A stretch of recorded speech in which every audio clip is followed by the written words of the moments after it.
Hello student, welcome to my YouTube channel. आज का हमारा टॉपिक है मोस्ट इम्पॉर्टेंट नेम रिएक्शन। देखिए, अब 3 लेक्चर पढ़ चुके हैं। मोस्ट इम्पॉर्टेंट नेम रिएक्शन का ये आपका आज का चौथा क्लास है। इसमें बच्चे अब शेष अभिक्रियाओं को कंप्लीट करेंगे। इसमें देखिए, आज का आपका नेम रिएक्शन है क्रॉस एल्डोल संघनन, जो बहुत इम्पॉर्टेंट है। जिस बार आपके कॉलेजों में, हमारे भी कॉलेज में प्री बोर्ड पेपर हुआ है, उसमें आया हुआ है। तो देखिए, हम जानते हैं क्रॉस एल्डोल संघनन अभिक्रिया किसे कहते हैं। तो देखिए, इसमें बताया गया इस अभिक्रिया में जब दो अलग अलग प्रकार के अल्फा हाइड्रोजन परमाणु वाले कार्बोनिल कंपाउंड डाइल्यूट एसिड या डाइल्यूट बेस के उपस्थिति में संघनित होते हैं तो बीटा हाइड्रॉक्सी एल्डिहाइड या बीटा हाइड्रॉक्सी कीटोन बनाते हैं। इसी को बीटा हाइड्रॉक्सी एल्डिहाइड को हम एल्डोल या बीटा हाइड्रॉक्सी कीटोन को कीटोल कहते हैं। तो देखिए, यहाँ पर आपको बताया गया इस अभिक्रिया में जब दो अलग अलग प्रकार के अल्फा हाइड्रोजन परमाणु वाले कार्बोनिल कंपाउंड का मतलब आपका होता है एल्डिहाइड या कीटोन हो सकता है।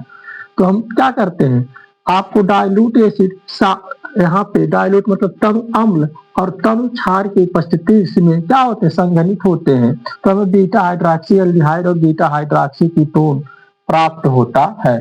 तो इस अभिक्रिया को क्रॉस एल्डोल संघनन कहते हैं। अब देखिए, यहाँ पर हम इसकी लैंग्वेज हो गया, इसके हम रासायनिक समीकरण पढ़ लेते कैसे अभिक्रिया होती है। तो देखिए, यहाँ पर हमें अलग अलग प्रकार के अल्फा हाइड्रोजन परमाणु वाले कार्बोनिल कंपाउंड लेना है। तो देखिए, यहाँ पे CH3 CH2 CH double bond O plus H CH2 CHO।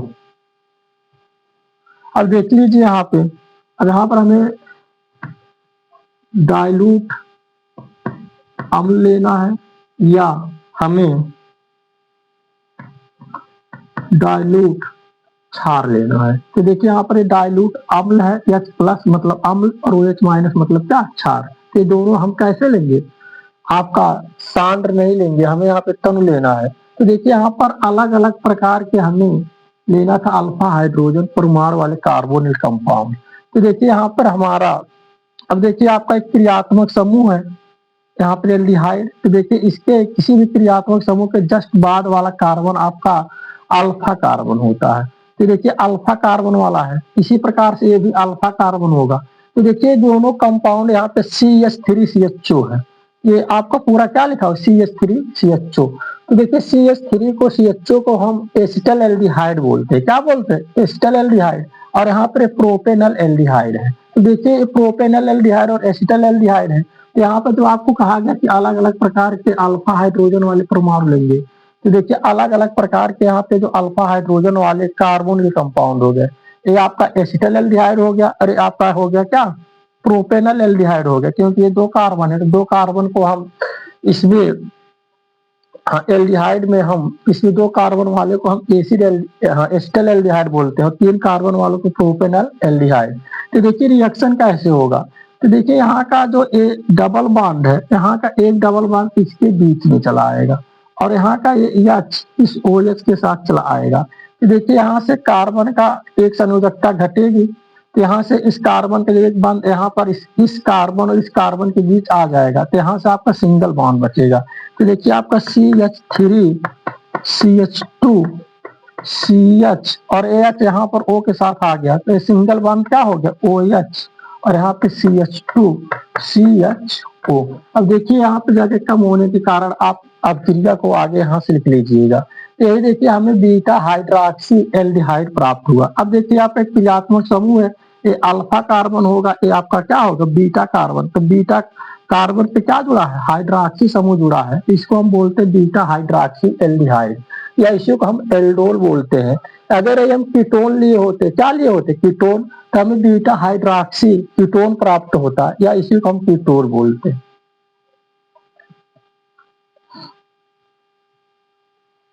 देखिए, हम रिएक्शन नंबर 2 पढ़ने वाले हैं, जो आपका मोस्ट इम्पोर्टेंट रिएक्शन ये भी है। ये आप देख सकते हैं, प्री बोर्ड आपका पेपर है जो अभी सभी कॉलेजों में हो रहा है। ये देखिए, बस्ती जिले का पेपर है। इसी में देखिए, आपका दो अभिक्रियाएं आई हुई हैं। इसमें आप देख सकते हैं इस पेपर में आपकी कैनिजारो अपक्रिया और क्रॉस एल्डोल संघनन और क्लीमेंसन अपचयन या रोजरमुंड अपचयन अभिक्रिया क्या है पूछी हुई है। इसमें देखिए अब आपको क्रॉस एल्डोल संघनन अभिक्रिया करा दिए हैं। अब हम यहाँ पे पढ़ेंगे कैनिजारो अपक्रिया। तो देखिए कैनिजारो अपक्रिया क्या होती है। तो इसमें देखिए बताया गया इस अपक्रिया में जब अल्फा हाइड्रोजन परमाणु परमाणु उपस्थिति वाले मतलब ऐसा हम यहाँ पे लेंगे हाइड्रोजन परमाणु ऐसा हम मतलब एल्डिहाइड या लेंगे जिसमें अल्फा हाइड्रोजन परमाणु की क्या हो उपस्थिति हो उसको हम सांद्र कंसंट्रेट NaOH से साथ के साथ अभिक्रिया कराएंगे तो उसका ऑक्सीडेशन और क्या करने पर रिडक्शन तो यहाँ पर उसका ऑक्सीकरण और यहाँ पर उसका अपचयन होने के कारण हमें कार्बोक्सिलिक एसिड का सोडियम साल्ट तथा अल्कोहल प्राप्त होता है। तो देखिए अभिक्रिया को समझ लेते हैं। तो देखिए यहाँ पे बताया गया है CHCHO यहाँ पे HCHO है। यहाँ पर हम लेंगे concentrate NaOH sodium hydra oxide. तो देखिए इसमें आपको बताया कि सब अल्फा हाइड्रोजन परमाणु उपस्थिति वाले। तो देखिए आप एक क्रियात्मक समूह हो गया और इससे आपका ये वाला क्या है अल्फा हाइड्रोजन परमाणु की क्या है उपस्थिति है।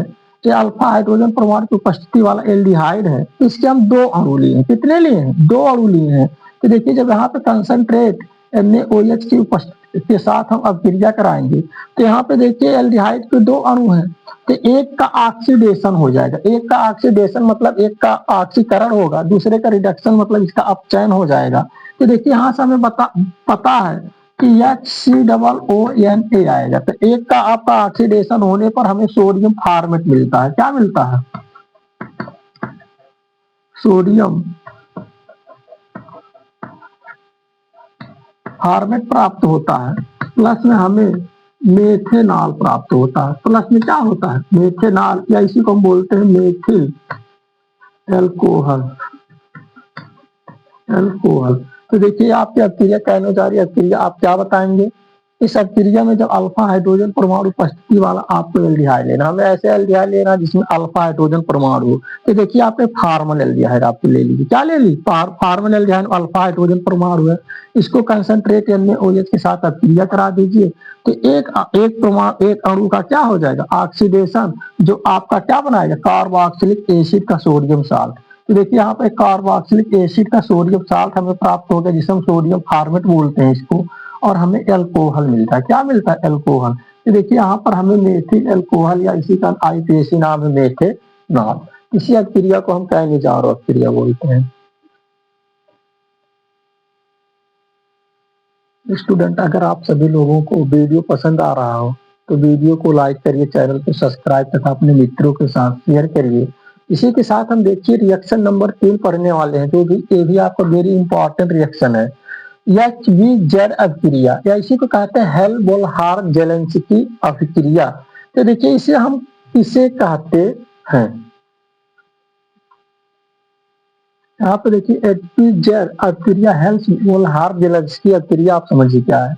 इस अभिक्रिया में अल्फा युक्त कार्बोक्सिलिक एसिड की क्रिया रेड फास्फोरस की उपस्थिति में क्लोरीन या ब्रोमीन से कराने पर अल्फा हेलो कार्बोक्सिलिक एसिड प्राप्त होता है। तो देखिए इसमें हमें कार्बोक्सिलिक एसिड लेना है। तो आपको देखिए पता होता है RCOOH जो होता है कार्बोक्सिलिक एसिड का आपका क्या होता है समान सूत्र होता है या जिस अभिक्रिया में आपका क्या होता है COOH समूह उपस्थित होता है उसे हम क्या कहते हैं कार्बोक्सिलिक समूह कहते हैं और ऐसे कंपाउंड कार्बोक्सिलिक कंपाउंड कहते हैं। तो देखिए आपको एक बहुत फेमस नाम याद होगा एस्टिक एसिड इसे आप कहते हैं CH3COOH। तो देखिए एस्टिक एसिड है इसकी अभिक्रिया हम Cl2 के साथ और यहाँ पे देखिए आपका रेड फास्फोरस की क्या रहेगी उपस्थिति रहेगी कराने पे। तो देखिए यहाँ पर आप Cl2 को क्या लिख सकते हैं अभिक्रिया को समझने के लिए यहाँ पर हम Cl2 आपका Cl सिंगल बॉन्ड क्या होता है Cl। तो देखिए यहाँ से H और Cl मिलकर आपका क्या हो जाएगा HCl। यहाँ से HCl बाहर हो जाएगा। यहाँ से देखिए बॉन्ड टूट गया वाला Cl यहाँ पे टूट जाएगा। यहाँ पे देखिए प्रोडक्ट प्राप्त हुआ CH3COO Cl। तो देखिए यहाँ से हमें जो प्रोडक्ट प्राप्त होगा, तो देखिए यहाँ से हमें जो प्रोडक्ट प्राप्त होगा, यहाँ से देखिए इस प्रकार से प्रोडक्ट हमें प्राप्त हो जाएगा। CH3 COOH प्लस में Cl2, हमें Cl2 सब क्रिया करा दीजिए। रेड फास्फोरस की क्या है उपस्थिति। तो देखिए बच्चों यहाँ से कार्बोक्सिलिक एसिड, तो हमें कार्बोक्सिलिक एसिड ही प्राप्त होता है, इसलिए हम H यहाँ से नहीं निकालेंगे। यहाँ से एक Cl आप लेंगे, यहाँ से आप एक क्या लेंगे H, यहाँ से H निकल जाएगा, तो यहाँ से Cl और H मिलकर आपका क्या बना लेगा, HCl बना लेगा। और यहाँ पे आपका CH2 Cl और COOH हो जाएगा। तो देखिए इसकी अब क्रिया हम तो पुनः फिर आगे रेड फास्फोरस की उपस्थिति में हम कराएंगे, फिर से हम Cl2 से कराएंगे, जो हमें प्राप्त हुआ यहाँ पर इसकी अभिक्रिया हम फिर से क्या कराएंगे, Cl2 से करा देंगे। तो देखिए यहाँ पे Cl2 हम जगह कम होने के कारण Cl2 को एरो को ऊपर लिख देते हैं, और यहाँ पर रेड फास्फोरस की क्या है उपस्थिति है। तो देखिए फिर से यहाँ से एक हाइड्रोजन यहाँ से निकलेगा और एक Cl, आपका यहाँ पे क्या निकल जाएगा, एक Cl फिर एक Cl यहाँ पे जुट जाएगा। तो देखिए अब क्रिया आपकी हो जाएगी CH, और यहाँ पे देखिए एक Cl पहले था, एक Cl और आकर जुड़ जाएगा, तो Cl2 हो जाएगा COOH। तो देखिए पुनः अब क्रिया यहाँ से बचा हुआ हाइड्रोजन फिर से आपका विस्थापित होगा, फिर यहाँ पे Cl2 और यहाँ पर रेड फास्फोरस की क्या रहेगी उपस्थिति रहेगी। तो यहाँ से देखिए फिर से एक Cl और एक H, यहाँ से आपका क्या निकला HCl, ये आपका हो गया CCl3 COOH। तो देखिए यहाँ से CCl3 COOH आपको क्या हुआ प्राप्त हुआ।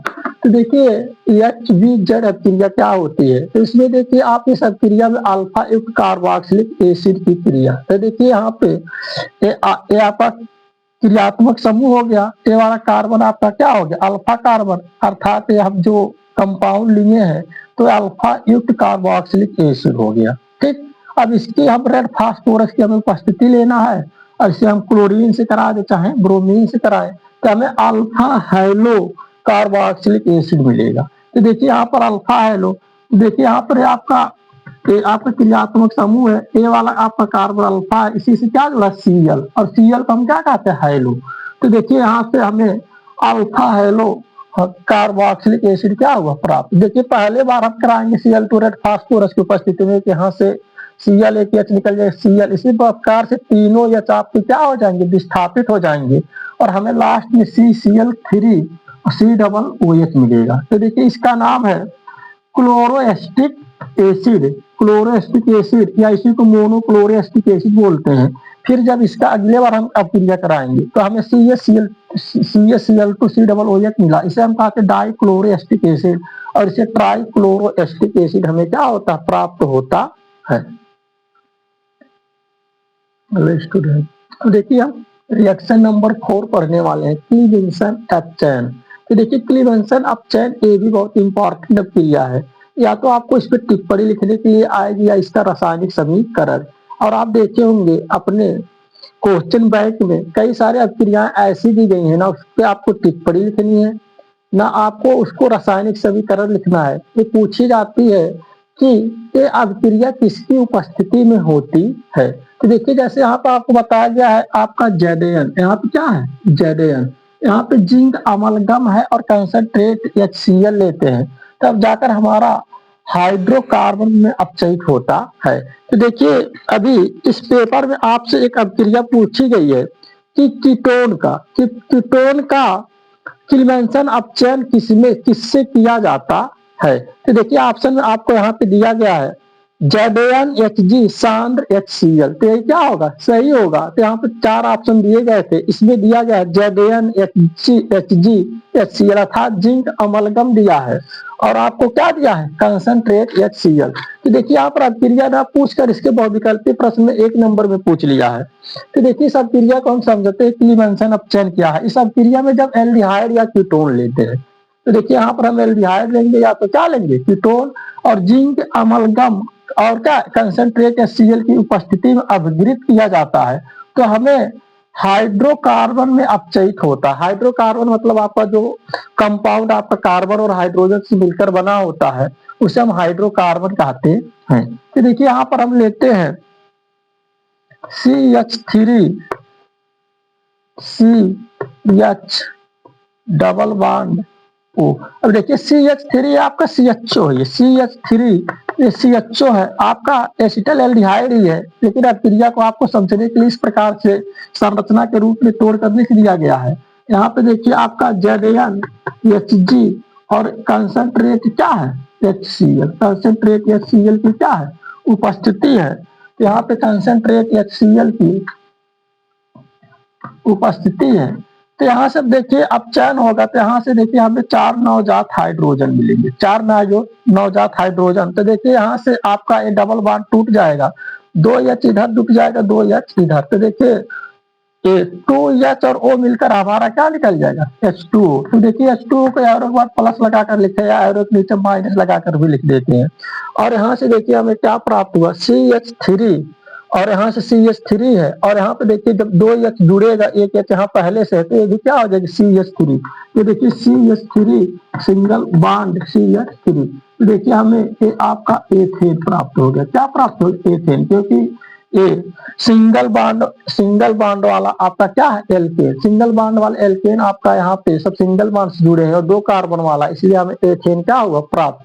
यही आपको बताया गया कि हमें हाइड्रोकार्बन में अपचयित हो जाता है। तो देखिए यहाँ से हम क्या ले लिए एल्डिहाइड ले लिए थे, इसका जिंक अमलगम के साथ कंसंट्रेट HCl के साथ अब क्रिया कराया, तो यहाँ से हमें नवजात हाइड्रोजन मिला। यहाँ से डबल बॉन्ड टूट गया, तो 2H नीचे 2H ऊपर जुट गए, तो देखिए CH3 है, और इस कार्बन के साथ एक H और 2H जुड़ जाएगा, तो ये भी CH3 सिंगल बॉन्ड CH3। तो हमें एथेन प्राप्त हो गया। एथेन जो आपका क्या है एक हाइड्रोकार्बन है।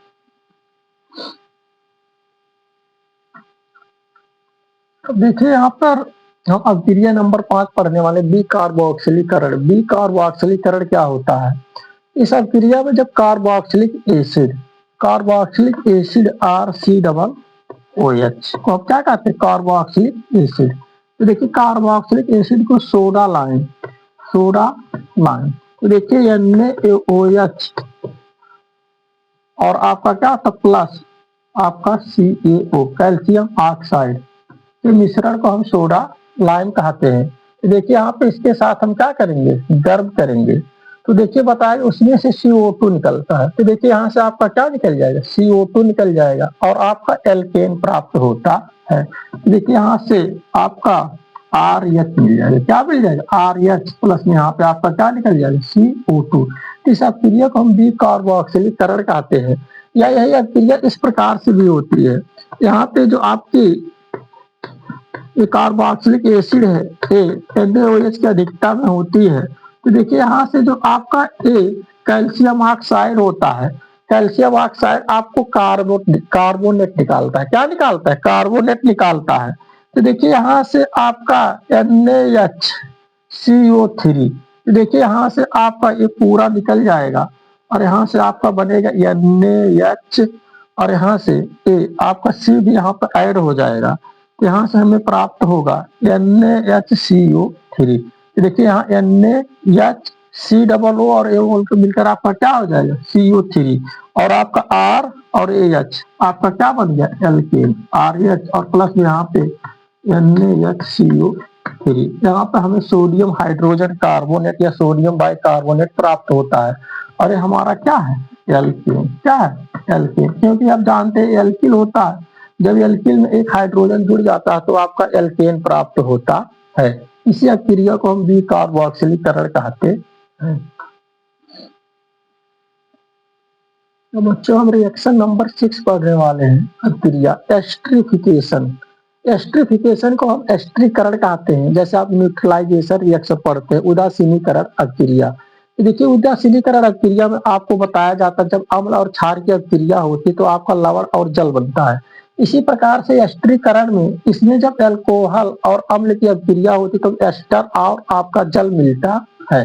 ये देखिए एस्ट्रीकरण क्या है, इस अभिक्रिया में जब कार्बोक्सिलिक एसिड व एल्कोहल, अब देखिए कार्बोक्सिलिक एसिड में हम एस्टिक एसिड ले लिए, क्या ले लिए एस्टिक एसिड, और यहाँ पर हम एल्कोहल ले रहे हैं, यहाँ पर हम क्या ले रहे हैं एल्कोहल। तो देखिए HOC2H5, यही आपका C2H5OH है। अब क्रिया को समझाने के लिए आपको इस प्रकार से लिखा गया है तो देखिए यहाँ से आपका ये जब टूटता है CH3COO माइनस और H प्लस, तो देखिए यहाँ से H और यहाँ से क्या OH, ये आपका क्या बन जाएगा H2O। यहाँ से हमें क्या प्राप्त होगा H2O। और यहाँ से देखिए CH3COO C2H5 CH3COO C2H5। तो देखिए CH3COO इसी को हम कहते हैं एथिल एसीटेट। इसी को हम क्या बोलते हैं एथिल एसीटेट। ये आपका एथिल है, इतने को हम क्या कहते हैं एसीटेट। एथिल एसीटेट के एक प्रकार का आपका क्या है एस्टर, और हमें क्या प्राप्त हुआ जल। और यहाँ पे किसकी उपस्थित थे कंसंट्रेट H2SO4 के साथ हम क्या करते थे यहाँ पे कंसंट्रेट H2SO4 या ड्राई ईथर की उपस्थिति में हम गर्म करते हैं। तो देखिए आपका ये आपका हो गया अम्ल, और ये आपका क्या हो गया एल्कोहल। एक कार्बोक्सिलिक अम्ल और आपका एल्कोहल कंसंट्रेट H2SO4 लीजिए या ड्राई HCl की उपस्थिति में आप गर्म कर लीजिए, दोनों में से आप कोई यूज कर सकते हैं। तो देखिए यहाँ से आपका OH मिलकर आपका H2O बन गया और CH3COO C2H5 एथिल एसीटेट। इसी अभिक्रिया को हम एस्टरीकरण कहते हैं। अब देखिए रिएक्शन नंबर आपका 7 है सिमिट अभिक्रिया। तो देखिए सिमिट अभिक्रिया हर साल परीक्षाओं में किसी न किसी पेपर सेट में जरूर पूछी जाती है। वेरी इंपॉर्टेंट आपका नेम रिएक्शन है। तो देखिए सिमिट अभिक्रिया बहुत इजी अभिक्रिया भी है। तो देखिए इसमें बताया गया कि इस अभिक्रिया में जब आप कार्बोक्सिलिक एसिड लोगे RCOOH को जब हम हाइड्रोक्लोरिक एसिड से के साथ कंसंट्रेट H2SO4 की उपस्थिति में क्रिया कराते हैं तो हमारा प्राइमरी एमीन प्राप्त होता है, अर्थात RNH2 या इसी को 1 डिग्री एमीन भी बोलते हैं। तो देखिए यहाँ पर हमारा है CH3COOH। तो देखिए यहाँ पर हमें हाइड्रोक्लोरिक एसिड से अभिक्रिया कराना है। तो हाइड्रोक्लोरिक आप जानते हैं आपका होता है N2 और आपका NH, इसी को कहते हैं हम N3H। क्या बोलते हैं N3H को हम हाइड्रोक्लोरिक अम्ल कहते हैं, और इसी को हम ऐसे N2N3H के फॉर्म में भी लिख सकते हैं।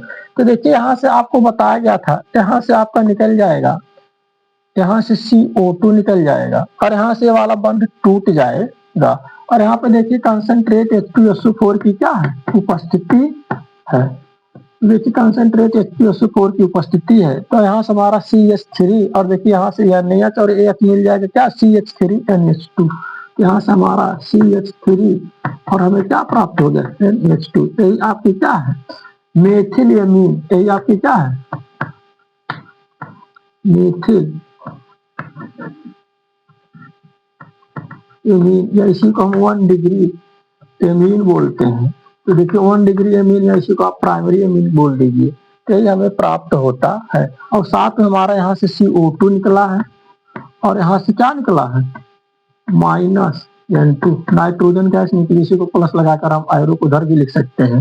तो देखिए सिमिट अभिक्रिया क्या है, सिमिट अभिक्रिया में हम क्या लेंगे कार्बोक्सिलिक एसिड लेंगे और हाइड्रोक्लोरिक एसिड मतलब N3H लेंगे कि अभिक्रिया कंसंट्रेट H2SO4 की उपस्थिति में हम कराते हैं। तो देखिए यहाँ से आपका CO2 यहाँ से बंद ब्रेक हो जाता है, यहाँ CO2 और ये वाला बंद टूट जाता है, यहाँ से N2। तो देखिए carbon dioxide gas nitrogen gas प्राप्त होती है। यहाँ से देखिए NH और AH मिलकर आपका NH2 ये बंद टूट गया, तो यहाँ से आपका CH3NH2 बन गया। तो इसी को हम मेथिल एमीन या 1 डिग्री एमीन बोलते हैं। तो देखिए हम अभिक्रिया नंबर 8 पढ़ने वाले हैं, हाफमैन ब्रोमाइड अभिक्रिया। तो देखिए रिजर्व पेपर से भी प्री बोर्ड हो रहे हैं, यहाँ पर आप देख सकते हैं हाफमैन ब्रोमाइड अभिक्रिया क्या है पूछी गई है, जो परीक्षाओं में पूछी जाती है। तो देखिए हाफमैन ब्रोमाइड अभिक्रिया क्या है, इस अभिक्रिया में जब आप एमाइड को Br2 ब्रोमीन या हम क्या लें पोटेशियम हाइड्रोक्साइड या सोडियम हाइड्रोक्साइड क्षार, इन दोनों क्षारों में से कोई एक क्षार के साथ गर्म कर किया जाता है, तो हमें 1 डिग्री एमीन या प्राथमिक एमीन प्राप्त होता है।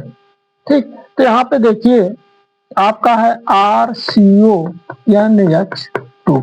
अब देखिए इसकी अभिक्रिया हमें ब्रोमीन के साथ कराना है, और यहाँ हमें ले लेंगे Br2 और यहाँ पर हम ले रहे हैं पोटेशियम हाइड्रोक्साइड क्षार, और इसी के साथ हम क्या करेंगे गर्म करेंगे, तो हमें 1 डिग्री एमीन। तो देखिए यहाँ से NH2 मिल जाएगा और प्लस में आपका मिलेगा 2K Br प्लस में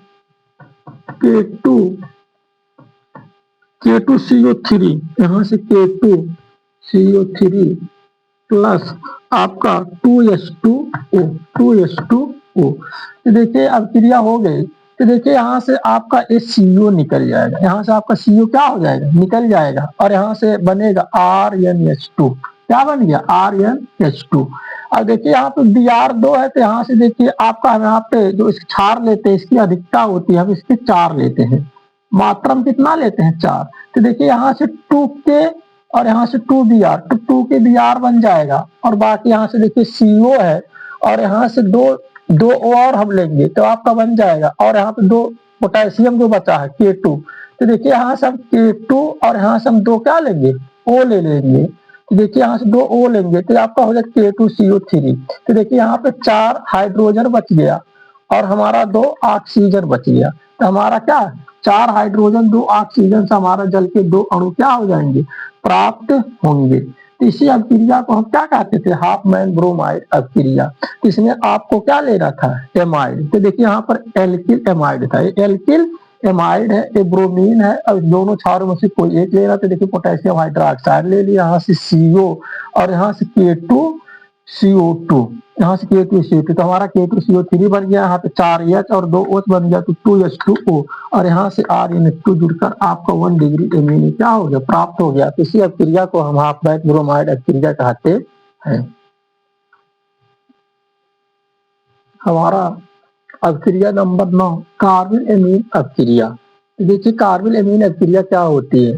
तो देखिए इस अभिक्रिया में 1 डिग्री एमीन या प्राइमरी एमीन को क्लोरोफार्म या एल्कोहलिक KOH के साथ गर्म किया जाता है तो एल्किल आइसोसाइनाइड प्राप्त होता है। तो देखिए आप 1 डिग्री एमीन जानते हैं, 1 डिग्री एमीन को हम कहते हैं RnH2। क्या कहते हैं, RnH2। अब देखिए यहाँ पर हमें लेना है क्लोरोफार्म। क्लोरोफार्म का सूत्र होता है आपका CH और आपका क्या होता है, CHCl3 होता है। देखिए इसको हम इस प्रकार से लिख दे रहे हैं आपको अभिक्रिया को समझाने के लिए। क्लोरोफार्म का आपका सूत्र होता है CHCl3, इसी को हम क्लोरोफार्म कहते हैं। जिसे लोगों को अगर क्लोरोफार्म सुना दिया जाए लोग क्या हो जाते हैं, बेहोश हो जाते हैं, वही क्लोरोफार्म है। और यहाँ पे देखिए हमें KOH का एल्कोहलिक KOH लेना है। तो देखिए यहाँ पर हम KOH के 3 अणुओं को ले रहे हैं। तो देखिए यहाँ से आपका क्या हो जाएगा, यहाँ से आपका 3Cl और आपका 3K आपस में मिलेंगे और आपका क्या है O।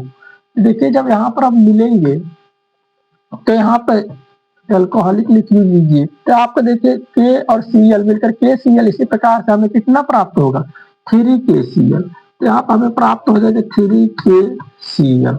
और देखिए यहाँ से आपका 3HA और 1HA कितना है, 4 और ये 2 कितना, 6 और ये पूरे H। तो देखिए 6H और आपके 3O मिलकर आपके 3 जल के अणु बनाएंगे 3H2O। हमारा क्या बन गया, 3H2O। और यहाँ पे देखिए हमारा बच्चा R, यहाँ पे बच्चा N और यहाँ पे बच्चा क्या, C। तो देखिए हमें बताया गया है एल्किल आइसोसाइनाइड बनता है। तो एल्किल आइसोसाइनाइड का सूत्र होता है RnC। अगर इसी को हम क्या लिखते हैं, RCN, इसको हम क्या एल्किल क्या कहते हैं, साइनाइड कहते हैं। लेकिन इसी को जब लिखा हो RnC लिखा हो तो इसी को हम एल्किल आइसोसाइनाइड कहते हैं, एल्किल आइसोसाइनाइड, एल्किल आइसोसाइनाइड। इसी अभिक्रिया को हम क्या बोलते हैं, कार्बन एमीन अभिक्रिया। तो देखिए स्टूडेंट, आपको अगर वीडियो अच्छा लगा हो तो अपने अन्य मित्रों के साथ शेयर कीजिए और वीडियो को लाइक कीजिए, चैनल को सब्सक्राइब कीजिए। आपको जिस भी टॉपिक आपको कठिन लगता हो, आप कमेंट बॉक्स आपके लिए ओपन है, कमेंट कर सकते हैं। उस टॉपिक पर हम वीडियो जरूर बनाएंगे। धन्यवाद।